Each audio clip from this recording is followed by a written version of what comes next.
পাশে সঞ্জয় আমরা এরকম এরকম বহু নিউজ আমি নিজে দেখেছি যে ডিপোর্ট করে দিচ্ছে, প্লেনে চলে যাচ্ছে, প্লেনের টিকিট কাটা হয়ে গেছে, এয়ারপোর্টে চলে গেছে, ওখান থেকে লয়াররা তাদেরকে জি জি জি ডিপোর্টেশন ক্যান্সেল করে দিয়েছে। আপনার অভিজ্ঞতা কি? এইরকম আমার বেশ কয়েকটা ক্লায়েন্ট রয়েছে, আমার ছিল, এবং যাদেরকে, এবং এমন পরিস্থিতি, ধরেন আপনার উইকেন্ড, হ্যাঁ, হয়তো বাসায় কাজ করছি বা বাচ্চাদেরকে নিয়ে এক জায়গায় গেছি শপিং করতে, সেই সময় বলতেছে যে আবেদনপত্র তারা নাকি পায় নাই, হোম অফিস তাদেরকে একদম তুলে নিয়ে যাচ্ছে, এবং এমনও হয়েছে যে একদম তাদেরকে প্লেনে তুলে দিচ্ছে। তো ওই পরিস্থিতিতে আপনি চিন্তা করেন, আমি হয়তো অফিসে না। আইনগত পরামর্শ সঠিকভাবে যদি গ্রহণ করা হয়, এ ধরনের কেস থেকে বেইল পাওয়া সহজ, এবং এটি যদি বিমানেও তুলে দেয় সেক্ষেত্রেও তাদেরকে মানে ছাড়িয়ে নিয়ে আসা সম্ভব। যদি অবভিয়াসলি যদি তাদের অ্যাপ্লিকেশন থাকে, আপনার পেন্ডিং থাকে, বা রিমুভ করার যদি কোনো ব্যারিয়ার থাকে, ব্যারিয়ার বলতে আমি বারবার বলছি, এটা হচ্ছে যদি কোনো একটা অ্যাপ্লিকেশন থাকে যেটা ডিসিশন এখনো হয় নাই, বা কোনো একটা কেস পেন্ডিং আছে, আপনি তো যাকে তাকে এই যে ডিসিশনটা শেষ না করে আপনি পাঠাতে পারবেন না। Stonebridge legal solutions limited, your trusted immigration partner. Sanjay আমরা এরকম বহু নিউজ আমি নিজে দেখেছি যে ডিপোর্ট করে দিচ্ছে, প্লেনে চলে যাচ্ছে, প্লেনের টিকিট কাটা হয়ে গেছে, এয়ারপোর্টে চলে গেছে, ওখান থেকে লয়াররা তাদেরকে ডিপোর্টেশন ক্যান্সেল করে দিয়েছে। আপনার অভিজ্ঞতা কি? এইরকম আমার বেশ কয়েকটা ক্লায়েন্ট রয়েছে, আমার ছিল, এবং যাদেরকে, এবং এমন পরিস্থিতি, ধরেন আপনার উইকেন্ড, হ্যাঁ, হয়তো বাসায় কাজ করছি বা বাচ্চাদেরকে নিয়ে এক জায়গায় গেছি শপিং করতে, সেই সময় বলতেছে যে আবেদনপত্র তারা নাকি পায় নাই, হোম অফিস তাদেরকে একদম তুলে নিয়ে যাচ্ছে, এবং এমনও হয়েছে যে একদম তাদেরকে প্লেনে তুলে দিচ্ছে।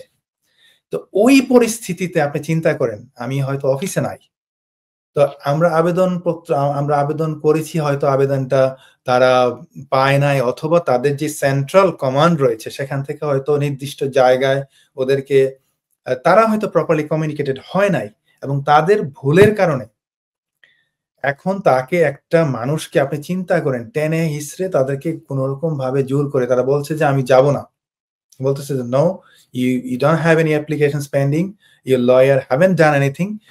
কিন্তু আমরা করার পরেও অনেক সময় দেখা গেছে তারা ভুলবশত তাদের কমিউনিকেটেড হয় নাই, এই কারণে তাদেরকে প্লেনে তুলে দিচ্ছিল।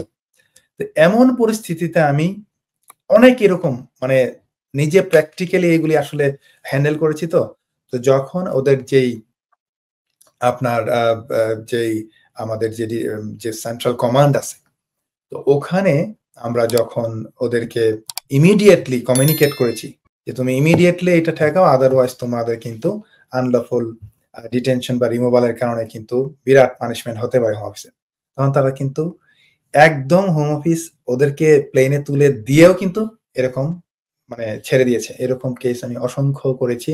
এবং এটা হয় কি, ওদের মধ্যে যে কমিউনিকেশনটা, এটা যদি সেন্ট্রালি, অনেক সময় দেখা গেছে এমনও হয়ে গেছে সেন্ট্রাল থেকে বলে দিয়েছে যে সে রিলিজড, তাদেরকে আরো 2 দিন এক্সট্রা তাকে ডিটেনশনে রেখেছে। এগুলি কিন্তু আনলফুল। তুমি কমিউনিকেটেড, তার মানে আইনগত পরামর্শ সঠিকভাবে যদি গ্রহণ করা হয়, এ ধরনের কেস থেকে বেইল পাওয়া সহজ, এবং এটি যদি বিমানেও তুলে দেয় সেক্ষেত্রেও তাদেরকে মানে ছাড়িয়ে নিয়ে আসা সম্ভব। যদি অবভিয়াসলি যদি তাদের অ্যাপ্লিকেশন থাকে, আপনার পেন্ডিং থাকে, বা রিমুভ করার যদি কোনো ব্যারিয়ার থাকে, ব্যারিয়ার বলতে আমি বারবার বলছি, এটা হচ্ছে যদি কোনো একটা অ্যাপ্লিকেশন থাকে যেটা ডিসিশন এখনো হয় নাই, বা কোনো একটা কেস পেন্ডিং আছে, আপনি তো যাকে তাকে এই যে ডিসিশনটা শেষ না করে আপনি পাঠাতে পারবেন না। তো ইমিগ্রেশন যে ডিটেনশনের যে গাইডলাইন রয়েছে সেখানে রয়েছে। তাছাড়া আরেকটা বিষয় এখানে আমি একটু অ্যাড করি দাঁড়িয়ে, সেটা হচ্ছে যেমন ভিতরে যারা থাকে তাদের ক্ষেত্রে দেখা যায় যে সাধারণত তাদের যদি কোনো প্রকার প্রি এক্সিস্টিং মেডিকেল কন্ডিশন থাকে, এটা ফিজিক্যাল হোক, মেন্টাল হেলথ হোক, তো অথবা দেখা গেছে অনেকে ওখানে যাওয়ার পরেও মানসিকভাবে অনেক সময় ভেঙে পড়ে, তাদের ক্ষেত্রে দেখা যায় যে অনেক সময় সুইসাইডাল থট থাকে, বিষয়গুলি কিন্তু ভেরি ভেরি সেন্সিটিভ ভাই। তো এই বিষয়গুলির ক্ষেত্রে আমি দর্শকদেরকে বলি যে আপনারা অবশ্যই ওখানে ওদের লিগাল টিম রয়েছে, এট দ্য সেম টাইম ওদের মেডিকেল টিম রয়েছে, ওয়েলফেয়ার অফিস রয়েছে, ওখানে আপনারা যান, ওখানে আপনারা গিয়ে বলেন যে আমার ট্রিটমেন্টের দরকার, ওনারা আপনাকে ট্রিটমেন্ট করবে। ওখানে আপনার রুল 35 এর আন্ডারে আপনার মেডিকেল ট্রিটমেন্ট যেমন করবে, এট দ্য সেম টাইম আপনাকে অ্যাসেস করবে একজন সাইকিয়াট্রিস্ট এসে বা কোনো ফিজিশিয়ান এসে। তো ওরা যদি স্টিল বিবেচনা করে যে আপনি, ওদের কতগুলি গ্রেড রয়েছে, লেভেল রয়েছে, লেভেল 1 2 3, তো ওইভাবে তারা বিবেচনা করবে যে আপনি ফার্স্ট অফ অল রিস্ক আছে কিনা, অ্যাডাল্ট অ্যাট রিস্ক আছে কিনা। এই বিষয়গুলি ভেরি ভেরি ইম্পর্টেন্ট। তো আপনার অবশ্যই যদি এরকম সিচুয়েশন থাকে বা হয়তো আপনার পিটিএসডি রয়েছে, অতীতে ধরেন আপনি হয়তো কোনো প্রকার পারসিকিউশনের শিকার হয়েছেন, যেটার কারণে আপনার পিটিএসডি হচ্ছে একটা লিগ্যাল টার্ম, আই মিন একটা মেডিকেল টার্ম আর কি, আপনি অবশ্যই হয়তো জেনে থাকবেন। তো এইরকম যদি ইয়ে থাকে তাহলে আপনি অবশ্যই সাইকিয়াট্রিস্টের সাথে যোগাযোগ করতে পারেন। আমরা নিজেরাও পার্সোনালি অনেক সাইকিয়াট্রিস্ট বা সাইকোলজিস্ট পাঠিয়েছি যাদের দরকার, যারা মনে করছে যে তার বিভিন্ন প্রবলেম হচ্ছে। আমরা যখন যেমন বিমানে তোলার কথা শুনলেই অনেকে ভয় আতঙ্কিত হয়ে যান, এবং যারা ইংল্যান্ডে আসেন তার পেছনে একটা দীর্ঘ লম্বা সময় তার বিনিয়োগ থাকে, তার আর্থিক ইস্যু থাকে, তখন তিনি মনে করেন যে এই মুহূর্তে তাকে যদি দেশে ফেরত পাঠিয়ে দেওয়া হয় তার জন্য একটা জীবনের একটা চরম দুর্বিষহ অবস্থা তৈরি হবে, অনেক সময় একটা সুইসাইডাল সিচুয়েশন তৈরি হয়ে যায়। আপনি কি সেই কথাটা একটু বলছিলেন? যে আমি বলছিলাম যে ওরা যখন অ্যাসেস করে মেডিকেলি, যদি তাদের সুইসাইডাল থট থাকে বা যখন একটা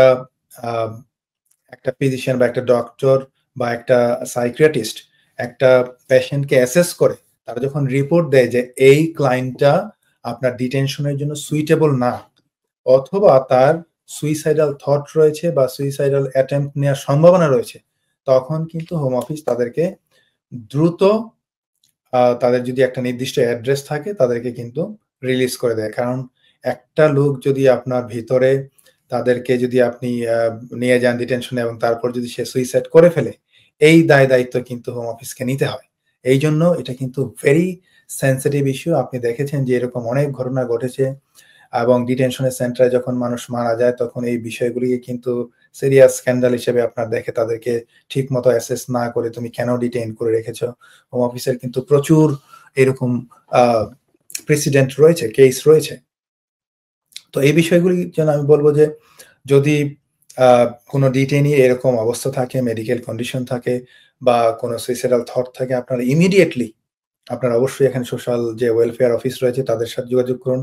আপনার আইনজীবীর সাথে যোগাযোগ করে দ্রুত আপনার ডাক্তার দেখিয়ে অ্যাসেস করতে বলেন, এবং এই অ্যাসেসমেন্টের রিপোর্ট ইমিডিয়েটলি আপনারা যে ডিটেনশনের যে সেন্ট্রাল কমান্ড রয়েছে সেখানে দ্রুত পাঠিয়ে দিন।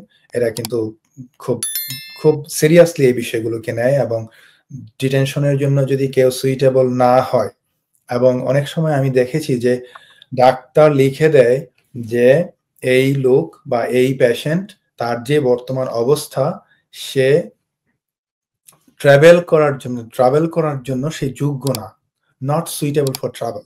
তো আপনি যদি একটা ডাক্তার যদি লিখে যে not suitable for travel, so obviously আপনি তো তাকে রিমুভ করতে পারবেন না। যদি না পারেন, there is absolutely no reasons why you will detain him for a long time. So এই জন্য এই বিষয়গুলিকে কিন্তু হোম অফিস সিরিয়াস গুরুত্বের সাথে দেখে, এবং তারা অবশ্যই তাদেরকে এইরকম কোনো লোককে বা এরকম কোনো ডিটেইনিকে ফার্দার ডিটেনশনে রাখবে না। সো এই বিষয়গুলি অবশ্যই আপনার প্রিয় দর্শক যাদেরকে বলবো যে আপনাদের যদি এরকম সিরিয়াস কোনো কনসার্ন থাকে আপনারা ইমিডিয়েটলি যোগাযোগ করবেন, কারণ আপনাদেরকে ফার্দার কোনো ডিটেনশনে রাখতে পারবে না। আর তারপরেও যদি রাখে, এই যে বললাম যে আনলফুল ডিটেনশনের কারণে এরপর থেকে যতদিন এক্সট্রা রাখবে, এই রিপোর্ট পাওয়ার পর থেকে যতদিন এক্সট্রা রাখবে, হোম অফিসের কিন্তু জরিমানা দিতে হবে। জরিমানা মানে সিরিয়াস পরিমাণ। আপনি যদি ডেটা দেখেন যে কত মিলিয়ন পাউন্ড হোম অফিস এরকম জরিমানা দেয় প্রতি বছর, আপনি দেখবেন যে হিউজ অ্যামাউন্ট অফ মানি। এই পাবলিক ফান্ড তারা এইভাবে নষ্ট করার তো কোনো মানে নাই, তাদেরকে তো এই দায়িত্বটা আমরা দেই নাই যে তুমি আননেসেসারি এগুলি ওয়েস্ট করবা, মানুষকে আননেসেসারি ডিটেনশনে রেখে রাখবা কখন, কাদেরকে? অবশ্যই যাদেরকে তুমি মনে করবে যে সুইটেবল ফর ডিটেনশন এবং রিজনেবল, যাদেরকে তুমি রিজনেবলি রাখবা, নো প্রবলেম এট অল। যাদের কোনো অ্যাপ্লিকেশন নাই, যাদেরকে রিমুভ করা যায়। কিন্তু দেখবেন যে আরেকটা বিষয়, বেইলের ক্ষেত্রে একটা অটোমেটিক বেইলের একটা প্রবিধান রয়েছে। আপনি দেখবেন যে যখন সাধারণত 4 মাস হয়ে যায় কিন্তু দেখা গেছে যে এই লোক কোনো প্রকার লিগ্যাল রিপ্রেজেন্টেশন দিচ্ছে না, এই ডিটেইনি কোনো প্রকার বেইল অ্যাপ্লিকেশন করছে না, তখন কিন্তু এটা রেফারাল হয়ে যায় অটোমেটিক ডিটেনশন, আপনার অটোমেটিক ইমিগ্রেশন বেইলের জন্য। তো তখন তারা বিবেচনা করে দেখে যে তাদের আদৌ এই লোককে ডিটেনশনে রাখার দরকার আছে কিনা। তারা যদি মনে করে যে এই লোককে ডিটেনশনে রাখার কোনো প্রয়োজন নাই, তখন তারা কিন্তু তাকে ছেড়ে দিতে পারে। সো এটা সাধারণত 4 মান্থস পর পর হোম অফিস তাদের গাইডলাইনের কারণে অটোমেটিক রেফার করে থাকে।